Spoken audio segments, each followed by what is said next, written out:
Bank of Baroda को in principle approval मिला है आरबीआई की तरफ से, ताकि वो अपना जो प्राइमरी डीलर का बिजनेस है उसको रीस्ट्रक्चर कर सके। मतलब बैंक ऑफ बड़ौदा पहले से ही प्राइमरी डीलरशिप का काम कर रहा है, लेकिन अब वो क्या कर रहा है कि वो अब इसे एक होली ओन्ड सब्सिडरी के रूप में करना चाहता है। मतलब अब वो स्टैंड अलोन प्राइमरी डीलर बनेगा, तो इसके लिए उसको इन प्रिंसिपल अप्रूवल मिला है। अब इसको हम थोड़ा डिटेल में समझेंगे कि प्राइमरी डीलरशिप का मतलब क्या होता है, कितने तरह की होती हैं, बैंक ऑफ बड़ौदा की रिस्ट्रक्चरिंग से क्या उसको लाभ मिलेगा और क्यों ऐसा किया जा रहा है, सब कुछ डिटेल में। तो वीडियो आपको इन्फॉर्मेटिव लगे तो इसे लाइक करें, इस तरह की और वीडियोस के लिए चैनल को सब्सक्राइब करें। तो सबसे पहली बात तो आरबीआई की तरफ से इसको इन प्रिंसिपल अप्रूवल मिलता है। आरबीआई की तरफ से कभी भी ऐसा तुरंत ही परमानेंट ऐसा अप्रूवल नहीं मिलता है किसी भी क्षेत्र में।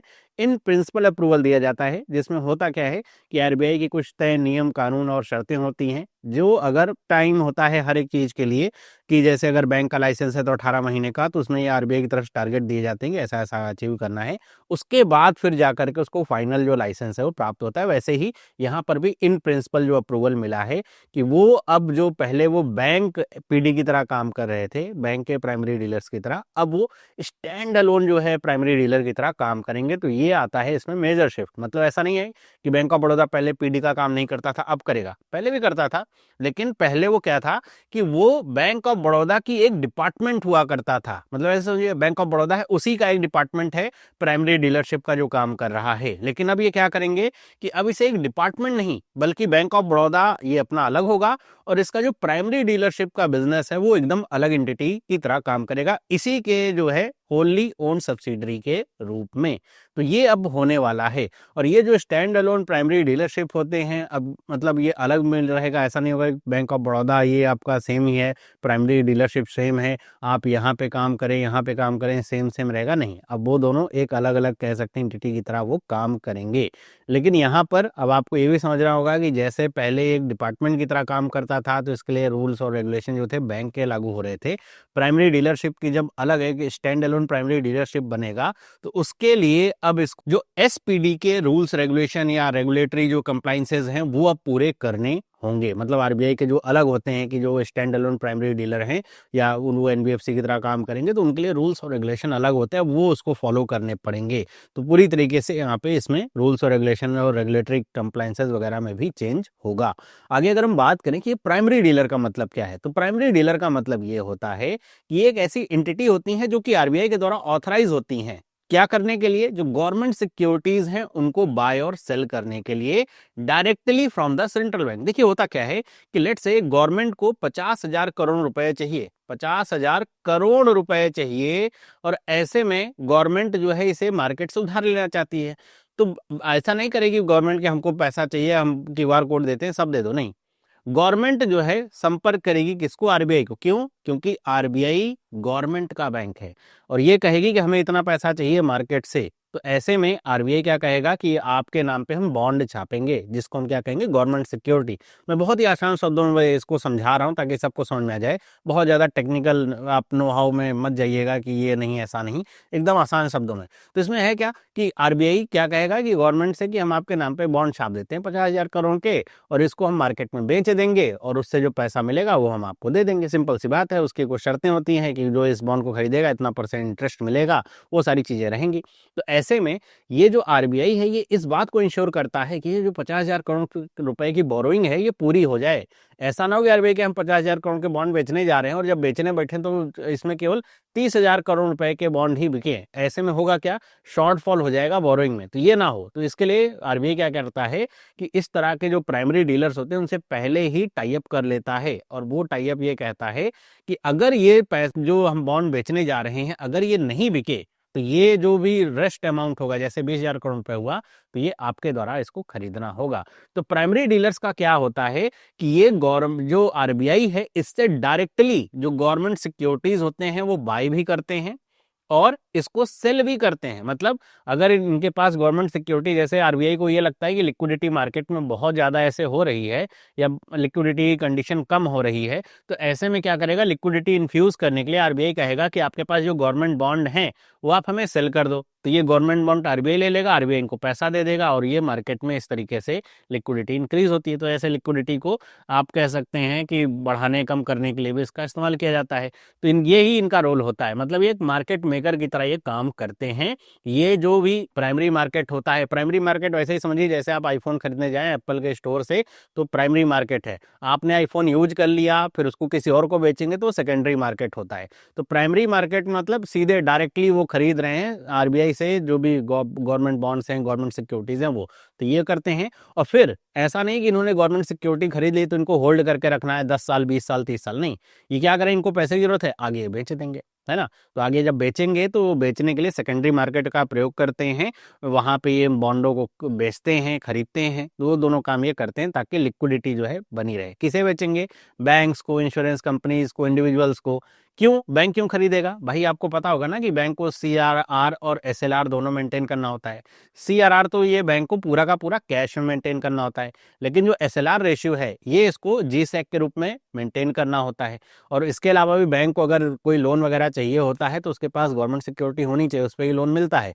तो ऐसे में बैंक जो है इस पर इन्वेस्ट करते हैं। वैसे इंश्योरेंस कंपनीज है, इंडिविजुअल्स क्यों करते हैं भाई, सेफ है, सबसे सेफ है कि आप गवर्नमेंट का जो गवर्नमेंट सिक्योरिटी उसमें अगर आप इन्वेस्ट करते हैं तो आपका रिस्क तो है ही नहीं, मन्ना के बराबर रिस्क कहा जाता है। तो ये इसलिए भी होता है, इसका ऑब्जेक्टिव ही यही होता है कि जो गवर्नमेंट की बोरोइंग प्रोग्राम है वो सक्सेसफुल है, कभी फेल हो ही नहीं। तो गवर्नमेंट को 50,000 करोड़ चाहिए तो सारे के सारे गवर्नमेंट को मिल जाने चाहिए। ये एक बहुत ही बेहतर कह सकते हैं प्रोग्राम है जिसके माध्यम से गवर्नमेंट की बोरोइंग कभी फेल नहीं होती है। तो ये होते हैं प्राइमरी डीलर। अब इसी में जो प्राइमरी डीलर्स होते हैं तो इसमें दो टाइप हो गया, एक होता है बैंक प्राइमरी डीलर, है ना, बैंक पीडी कहते हैं, और एक होते हैं stand alone primary dealer. Bank primary dealer का मतलब आप समझ रहे हैं कि जो बैंक हैं उन्हीं के अंदर एक डिपार्टमेंट होता है प्राइमरी डीलर का, तो बैंक प्राइमरी डीलर कहलाते हैं। तो वो बैंक प्राइमरी डीलर होंगे कि बस वो अलग से कोई एंटिटी नहीं है, बैंक है और उसी का एक डिपार्टमेंट उन्होंने खोल रखा है जिसका काम है प्राइमरी डीलरशिप करने का। और इसमें जो रेगुलेशन होता है वो जो बैंकिंग नॉर्म्स होते हैं उसके तरह रेगुलेट होते हैं। ये जो कैपिटल यूज करते हैं, कैपिटल तो चाहिए होगी ना गवर्नमेंट सिक्योरिटी खरीदने के लिए, तो बैंक का जो जनरल कैपिटल पूल होता है वही इस्तेमाल करते हैं। और चूंकि ये बैंक पीडी की तरह काम करे, थोड़ा इसमें फ्लेक्सिबिलिटी भी होती है। वहीं पे बात करेंगे स्टैंड अलोन प्राइमरी डीलर की, तो ये इनका स्ट्रक्चर अलग है। मतलब ये एक separate non banking financial company होते हैं, डेडिकेटेड सब्सिडरी होते हैं बैंक की, या फिर एक कोई अलग भी संस्था हो सकती है, एंटिटी हो सकती है जो एनबीएफसी की तरह काम करे। उसका केवल काम यही होगा कि वो केवल प्राइमरी डीलरशिप का काम करेंगे और कोई काम नहीं करेंगे वो, है ना। और इसका जो रेगुलेशन है वो जो आरबीआई के नॉर्म्स हैं एसपीडी या एनबीएफसी के, उसके तहत ये गवर्न होते हैं, रेगुलेट होते हैं। वो सारी चीजें इनको पूरी करनी पड़ती हैं।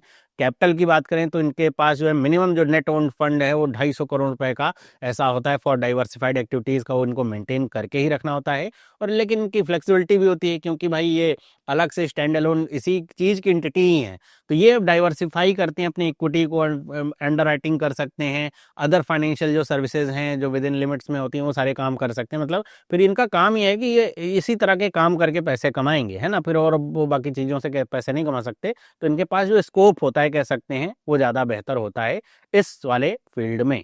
अब हम बात करें अगर यहाँ पे कि इस तरह के मूव का क्या सिग्निफिकेंस है, बाकी बैंक ऑफ बड़ौदा पहले पीडी का काम कर रहे हैं, अब वो ऐसा क्यों कह रहे हैं कि हम एक अलग सब्सिडरी बनाएंगे।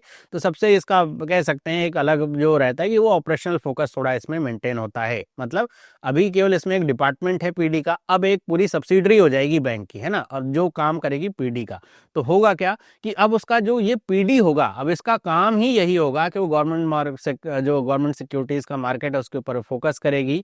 और ये जो जनरल बैंकिंग के ऑपरेशंस हैं उनसे ये मिक्स मैच ऐसा नहीं होगा कि भाई बैंक का अगर कुछ घाटा ज्यादा लग रहा है तो हम ऐसा पीडी वाला काम इतना नहीं कर सके, वो सारी चीजें नहीं हो भाई। ये इसका अपना बजट है, ये अपने तरीके से काम करेगा, तो वहां पे इसका जो कह सकते हैं ना सेग्रीगेशन हो जाएगा। और जब ऐसा होगा तो ये आप समझिए कि रिंग फेंस भी तैयार करता है, रिस्क मतलब मिटिगेट करता है। ये कैसे कि अब ये समझिए कि अगर ये पीडी वाला जो बिजनेस है मान लीजिए डिपार्टमेंट के तौर पर चल रहा है, इन्होंने कहीं पे मतलब कोई सिक्योरिटीज वगैरह खरीदी, कहीं पे निवेश किया, वहां पे अगर नुकसान हो रहा है तो उसका जो पूरा इंपैक्ट है वो बैंक पर भी आएगा। क्यों? क्योंकि उन्होंने बैंक का कैपिटल का इस्तेमाल किया है। इसी तरह अगर बैंक जो है घाटे में चल रहा है या फिर बैंक को जो है दिक्कत है तो उसका इफेक्ट किस पे आएगा, पीडी वाले बिजनेस पे भी आएगा। कैपिटल ही नहीं है, कहां से इन्वेस्ट करेंगे, है ना।